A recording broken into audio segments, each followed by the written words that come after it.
Écoute bien, parce que ce que je vais te dire maintenant pourrait te déranger. Quand tu te sens mal, quand la tristesse te serre la poitrine, quand tu as l'impression que la vie t'échappe, que plus rien n'a de goût, ce n'est pas le monde qui t'abandonne, c'est toi qui oublies qui tu es. Marc Aurèle écrivait « Tu as pouvoir sur ton esprit, non sur les événements. Comprends cela et tu trouveras la force. » La plupart des hommes passent leur vie à fuir cette phrase. Ils fuient leur douleur, ils fuient leur solitude, ils fuient leurs pensées, et plus ils fuient, plus ils s'effondrent. Mais toi, aujourd'hui, tu es là, et si tu écoutes jusqu'au bout, quelque chose va changer en toi. Parce que tu n'as pas besoin de 10 000 solutions, tu n'as pas besoin de théories compliquées, tu as seulement besoin de 5 actes simples, puissants, presque brutaux. Et si tu veux aller encore plus loin dans cette transformation intérieure, je t'invite, juste après cette vidéo, à cliquer discrètement sur le 3e lien en description pour télécharger le livre « Le manuel sexuel du stoïcien impitoyable ». Pas pour le plaisir, mais pour comprendre la puissance mentale derrière le désir maîtrisé. Maintenant écoute. Quand la tristesse t'envahit, la première chose que tu dois faire, c'est arrêter de lutter contre elle. La tristesse n'est pas ton ennemi, elle est un message. Un homme stoïque ne dit pas « je ne dois pas être triste ». Il dit « pourquoi suis-je triste et qu'est-ce que cela m'enseigne ?» Parce que derrière chaque douleur, il y a une vérité que tu refuses de regarder. Parfois, c'est une femme que tu n'as pas su garder. Parfois, c'est un rejet qui a fissuré ton orgueil. Parfois, c'est la sensation de ne pas être assez. Tu te rappelles ce rendez-vous où elle regardait son téléphone plus que toi? Tu te rappelles ce silence gênant? Ce moment où tu as senti qu'elle se détachait déjà? La tristesse que tu ressens aujourd'hui n'est peut-être que l'écho de cet instant. Le stoïcien ne fuit pas cet écho. Il s'assoit avec lui, il observe, il accepte, il comprend. Et dans cette acceptation naît une force calme, presque magnétique. La deuxième chose à faire quand tu te sens mal, c'est revenir au corps. Parce que l'esprit triste adore l'immobilité. Il adore te voir allongé, passif, vidé. Mais le corps, lui, est une porte de sortie.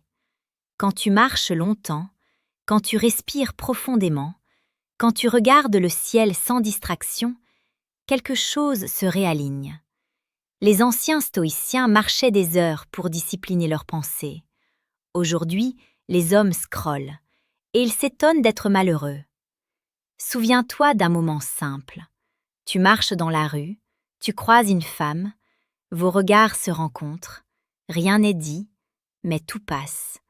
Si ton esprit est lourd, tu regardes le sol. Si ton esprit est clair, tu tiens le regard. La tristesse te vole même ta présence masculine. Revenir au corps, c'est récupérer cette présence. La troisième chose, c'est rétrécir ton monde.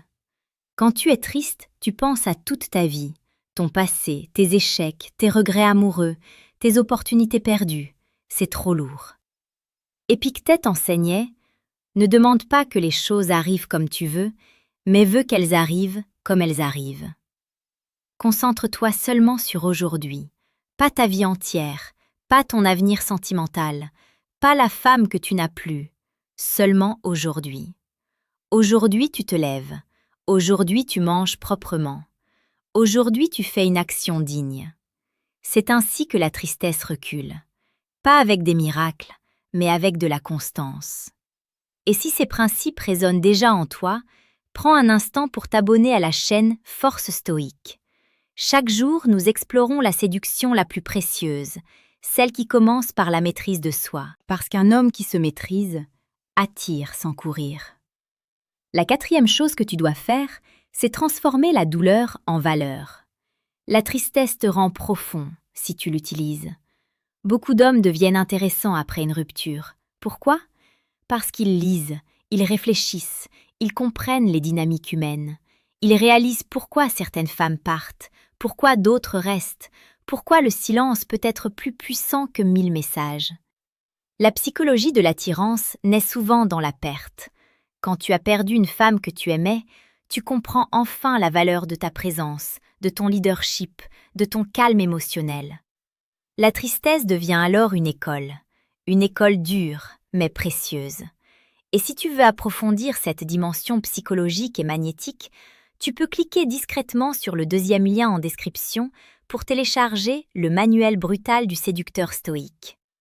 Un livre qui ne flatte pas, mais qui réveille. Maintenant, écoute bien la cinquième chose, la plus importante.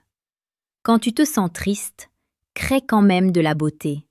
C'est contre-intuitif, mais c'est stoïque. Écris, travaille, construis ton corps, soigne ton style, améliore ta parole. Parce que la tristesse veut t'enlaidir, elle veut t'éteindre. Créer de la beauté quand tu es brisé, c'est un acte de souveraineté. Tu te rappelles cet homme que tu as vu un jour, silencieux, élégant, presque mystérieux? Tu t'es dit, cet homme a vécu des choses. La profondeur attire, la maîtrise fascine. Même en séduction, les femmes ressentent cela instinctivement. Elles ne cherchent pas l'homme qui n'a jamais souffert.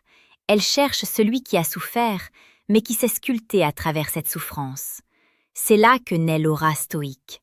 Pas dans la joie permanente, mais dans la dignité face à l'ombre. Et si ce message te parle, écris en commentaire « Je transforme ma douleur en force ».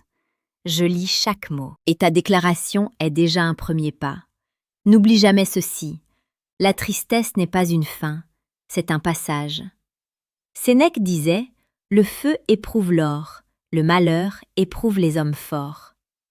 Quand tu te sens mal, la vie ne te détruit pas, elle te teste. Elle regarde si tu vas t'effondrer ou t'élever. La majorité s'effondre, quelques-uns s'élèvent, et ces quelques-uns deviennent calmes, lucides, irrésistibles sans le chercher. Ils ne séduisent plus par besoin, mais par rayonnement. Avant de partir, rappelle-toi, accepte ta tristesse sans fuir, reviens à ton corps, rétrécis ton monde au présent, transforme la douleur en valeur, crée de la beauté même brisée. Fais seulement ces 5 choses et observe. Observe ton regard changer, observe ton énergie revenir, observe la manière dont les autres te perçoivent différemment.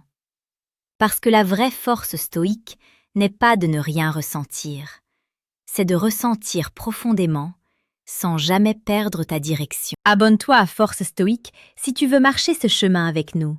Chaque jour, une vidéo pour affûter ton esprit, ton cœur et ta présence masculine. Et souviens-toi, tu n'es pas triste parce que tu es faible, tu es triste parce que tu es humain.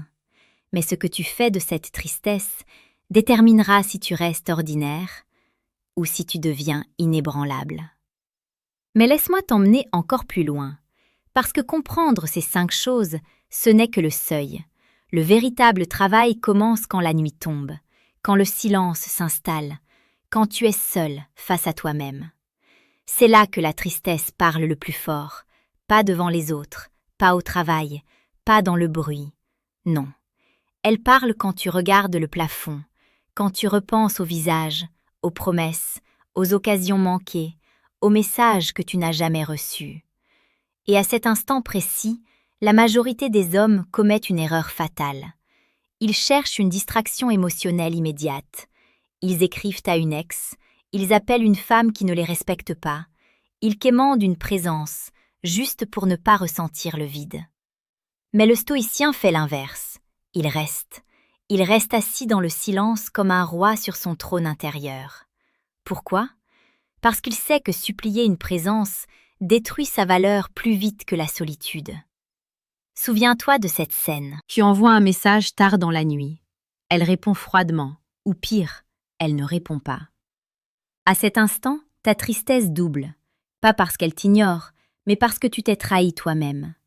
Le stoïcisme t'enseigne une chose brutale. Ne cours jamais après quelqu'un quand tu es émotionnellement faible, parce que tu négocieras ton respect contre un peu d'attention, et l'attention obtenue dans la faiblesse attire le mépris, jamais le désir. C'est pour cela que la tristesse doit devenir un sanctuaire, pas un lieu de fuite. Assieds-toi avec elle, respire, observe tes pensées comme des nuages. Tu verras qu'elles ne sont pas toi, seulement des passages. Héraclite disait « On ne se baigne jamais deux fois dans le même fleuve ». Ta tristesse aussi est un fleuve. Elle coule, elle change, elle passe. Mais si tu t'y accroches, tu te noies. Maintenant, imagine une situation réelle. Une femme que tu aimais s'éloigne. Elle devient distante, moins tactile, moins présente. Ton cœur se serre. L'homme ordinaire panique. Il parle trop. Il demande des explications. Il montre sa peur de perdre. Le stoïcien, lui, ressent la douleur, mais garde sa verticalité. Il observe. Il ajuste son énergie. Il comprend que l'attirance ne survit jamais à la dépendance émotionnelle. Et c'est là que ta tristesse devient stratégique, parce qu'elle t'oblige à revenir à toi, à ton axe, à ta mission, à ta discipline. Beaucoup d'hommes deviennent séduisants après avoir été brisés, parce qu'ils arrêtent enfin de vivre pour plaire. Ils vivent pour se respecter, et ce respect change tout. Regarde autour de toi. Les hommes calmes, centrés, presque mystérieux, ne sont pas ceux qui n'ont jamais souffert. Ce sont ceux qui ont digéré leur souffrance, qui l'ont transformée en présence. Quand ils parlent, on écoute. Quand ils regardent, on ressent. Quand ils se taisent, on s'interroge. La tristesse maîtrisée crée une aura que la joie superficielle ne pourra jamais imiter. C'est pour cela que tu ne dois plus craindre ces périodes sombres. Tu dois les utiliser. Chaque moment où tu te sens mal est une forge intérieure.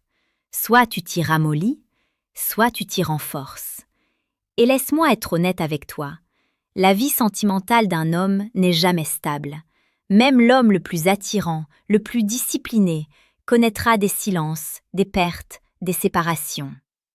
Si ta paix dépend d'une femme, ta paix mourra avec son départ.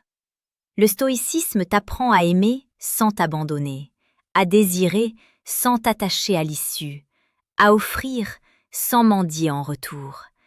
Et c'est paradoxalement cette liberté intérieure qui rend ton amour plus puissant, parce qu'il n'est pas motivé par la peur, mais par le choix. Prends un instant pour réfléchir. Les moments où tu as été le plus attirant étaient souvent ceux où tu étais le plus détaché. Pas froid, pas indifférent, juste centré. Tu parlais calmement, tu ne cherchais pas à convaincre, tu ne craignais pas de perdre. Pourquoi ? Parce que tu étais plein de toi-même. La tristesse, quand elle est bien utilisée, te ramène à cette plénitude. Elle coupe les illusions, elle brûle les dépendances, elle révèle l'essentiel. Mais seulement si tu refuses de t'y complaire, parce que certains hommes s'attachent à leur tristesse, ils en font une identité, une excuse, un refuge. Ils disent « je suis comme ça ».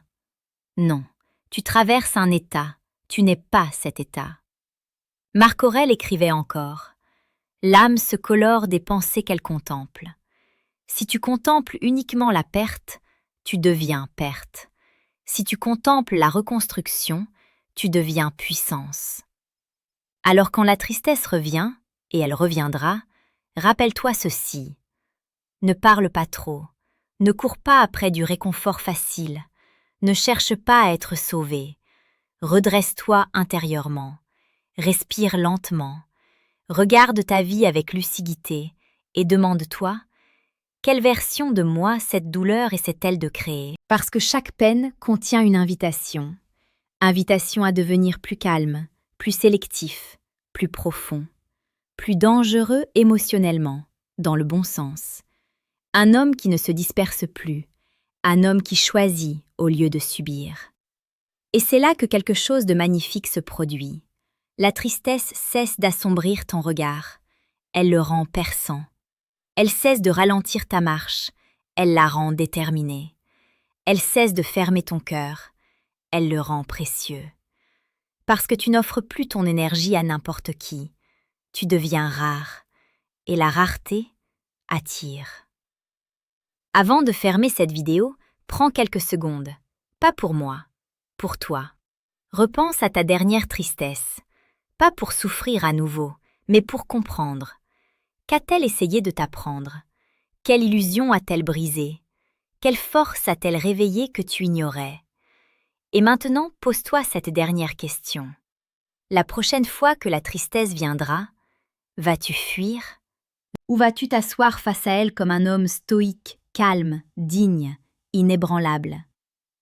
Parce qu'au fond, la tristesse n'est pas là pour te détruire, elle est là pour t'endurcir sans te fermer, t'approfondir sans t'assombrir, te transformer sans te perdre. Et si tu comprends cela, alors même dans tes nuits les plus lourdes, tu marcheras avec une force silencieuse que rien, ni personne, ne pourra t'enlever. Abonne-toi à Force Stoïque si tu veux marcher ce chemin avec nous. Chaque jour, une vidéo pour affûter ton esprit, ton cœur et ta présence masculine.